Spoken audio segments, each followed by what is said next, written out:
Okay, what I'm doing here is a demonstration of transformations with functions. I've found that like the square root function's a really good one because of its lack of symmetry, so you can see more of the transformative properties. If you notice, we have this multiplier of a in front of the square root function. Here's what that multiplier does. A lot of times we refer to that as like a vertical scalar, vertical shrink, or a vertical stretch.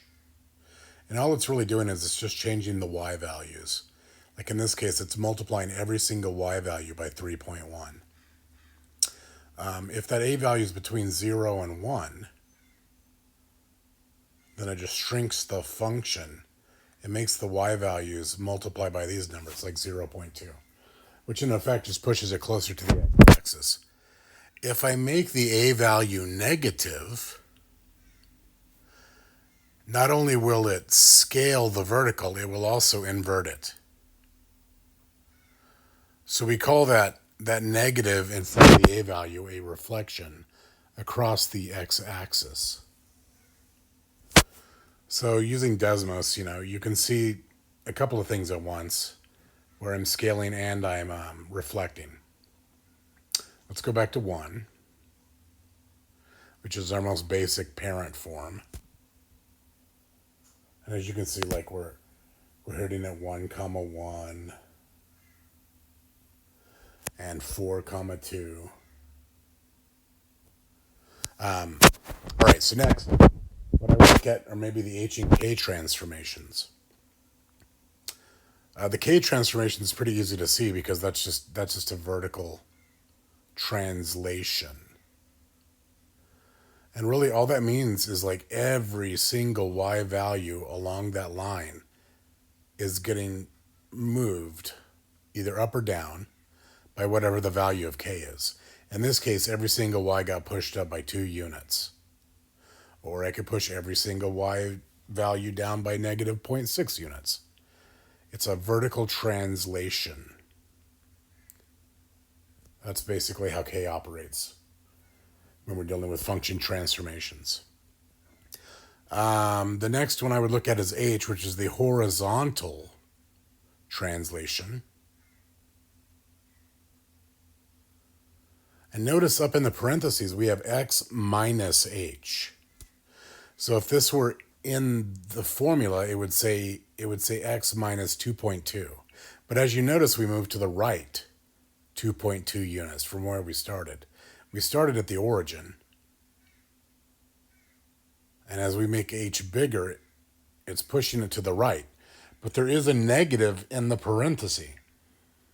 So in effect, you can think of that as like being the opposite of what you would expect. Here we have negative h values, and as you can see, it's pushing it to the left. But the way it would be written out in a formula would be square root of x plus 2.6. So if it's x plus number, it's going left. If it's x minus number, it's going right. This is called the horizontal translation. The final one is the b. And the b is a horizontal stretch and shrink. Again, it's a scalar.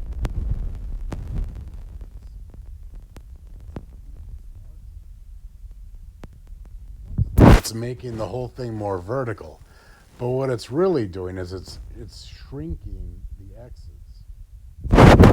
Difficult concept to kind of understand. What it's really doing is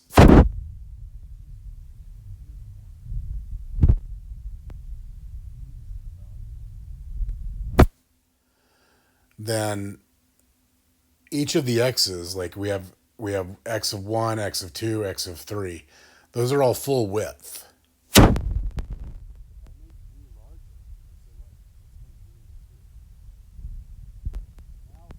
Was previously 1 wide is 1 divided by 2 wide.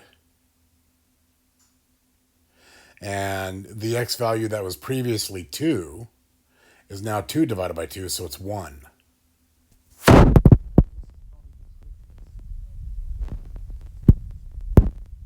be a lot easier to see if we had a table. Let's see if I can bring up a table real quick.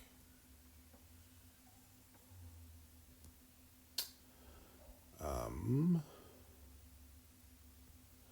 course, I can't do it quickly because I did not think about that. Oh, here we go. So, the b value. Okay, let's take the b back to 1, and this will make it easier to see.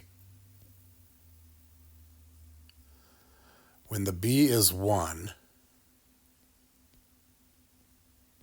and of course it's being tricky.